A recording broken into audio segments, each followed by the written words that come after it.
Yo, what is going on YouTube? I am Germ here, as you guys can see up on the screen. Today I want to talk a little bit about Muln Automotive Incorporated. This is ticker symbol MULN, or Muln, obviously, as most people know it, and just in case you're not as familiar with the stock or the company or whatever. And today was a very, very good day for Muln, up 8.41%. This thing opened up very green right at the start of the market open today. Again, closing at $1.07 yesterday, opening at $1.12 today. Kind of traded flat for a while, but as we got closer and closer to closing time, I mean, this thing was up, almost 5.5% in like an hour and a half, right?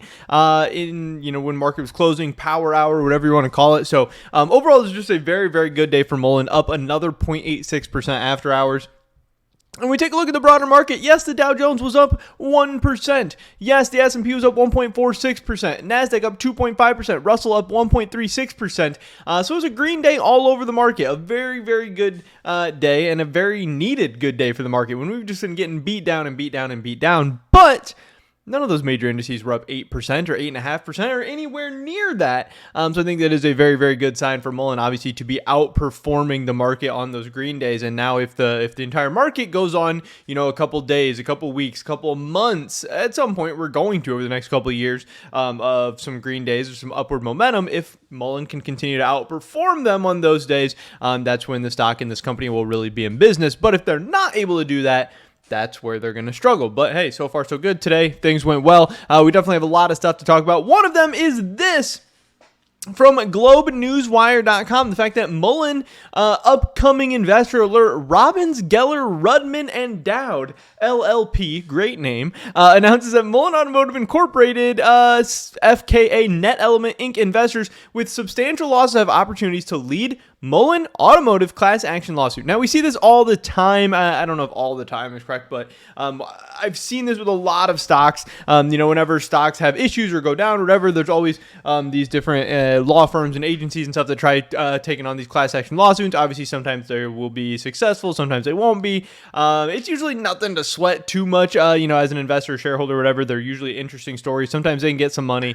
Who knows? We'll have to see what they find out. But what they are alleging in this case is that the Muln Automotive class action lawsuit alleges that defendants made false and or misleading statements and or failed to disclose that Muln overstated its ability and timeline regarding production. They overstated its deals with business partners, including Kiantu Motor. Muln Automotive overstated its battery technology and capabilities. They overstated its ability to sell its branded products, and Net Element did not conduct proper due diligence into Muln Technologies. The Dragonfly K50 was not solely delayed due to the COVID-19 pandemic, and as a result, defendants' public statements were materially false and or misleading at all relevant times. So they are saying, anyone who had substantial, significant, whatever losses between June 15th of 2020 and April 6th of 2022, which is probably a decent amount of people. Obviously, when you look at this stock, where were we at in June of 2020? We were at $242, got all the way up to $16. We had 52-week high, $15.90. We're now at $1.16. So kind of something interesting. Again, I don't really think it's too big of a deal. We'll have to see how the lawsuit or class action lawsuit or whatever goes. Maybe there'll be some interesting findings that come out of that. Maybe Muln will face some kind of consequences, fines, monetary penalty, whatever. Who knows? But that is something out there to keep an eye on. We also have this, in talks with OEMs. David Mystery apparently said, stay tuned, it's going to be pretty good. Muln explicitly mentioned that it wants to be like Bluetooth, licensing the technology to everybody. If implemented successfully, we are talking about a different league in terms of valuation, and apparently he says, and it's coming this month as well. So hey, he seems pretty excited about this. We will have to see how this one ends up playing out. I don't know. Obviously, he's talking a big game and coming out and saying, hey, we're talking about a different league in terms of valuation. That's getting people hyped up about the stock price. It's getting people hyped up about the valuation. That's good news for shareholders that he's saying things like this. In the short term, they can have, a big boost up in the valuation. That's what we saw today, being up over 8%. But at some point, you're going to have to put your money where your mouth is, and we're going to have to start seeing results to back up the big statements. The big statements are good.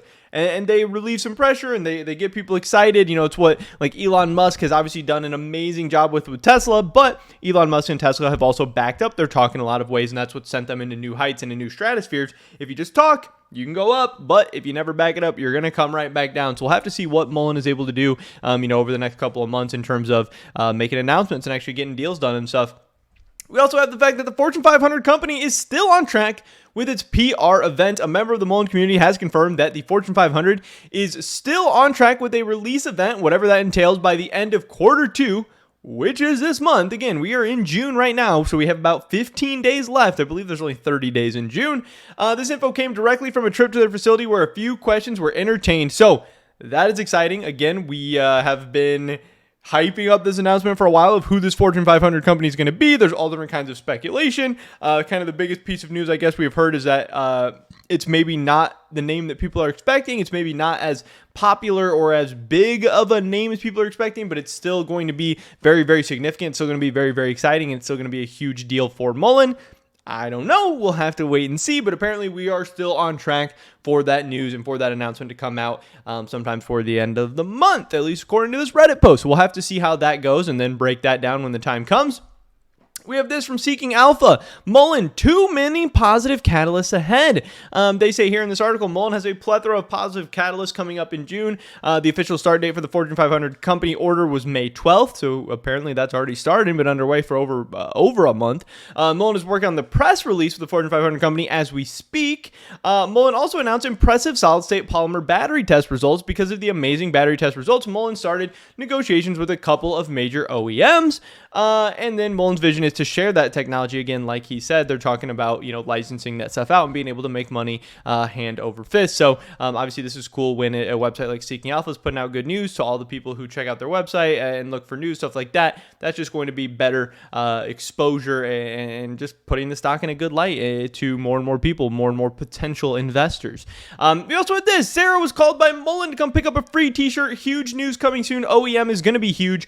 This is Sarah Relentless8 on Twitter. I didn't really know who she was. I looked her up. Apparently she's just like a stock market investor, like a swing trader, day trader. Her Twitter bio says she has like 10,000 followers on Twitter. So obviously she's doing something right. And she said, "It's always a good day when I get to visit Muln. I always walk away more bullish than ever. F500 event is on track, and David is working around the clock on these OEM deals. Talkers talk, but doers do, and Muln is closing out June with a bang. Let's go." So again, it sounds like she got to visit some facilities, check out some stuff, and maybe hear some potential news as well. And she's excited. She is hyped, and obviously that's going to keep other people excited and hyped up as well. Definitely cool to hear. And then finally, we have the short interest update for Wednesday. The subreddit likes to do these all the time.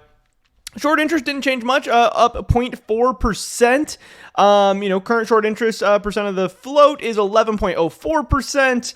I don't know. Overall, nothing too crazy here today, but just kind of a update with what is going on in terms of potential short squeeze, short interest, all that different stuff going on. Because I know some people care about that stuff a lot. But that's pretty much it for this video today, guys. Let me drop a like if you did enjoy it. I would appreciate that so much. Leave a comment down below. Let me know what you guys think about Muln. I'd love to hear your guys' thoughts and opinions. Subscribe, stay up to date on all my latest content. Hopefully catch you guys in the next one. But until then, peace.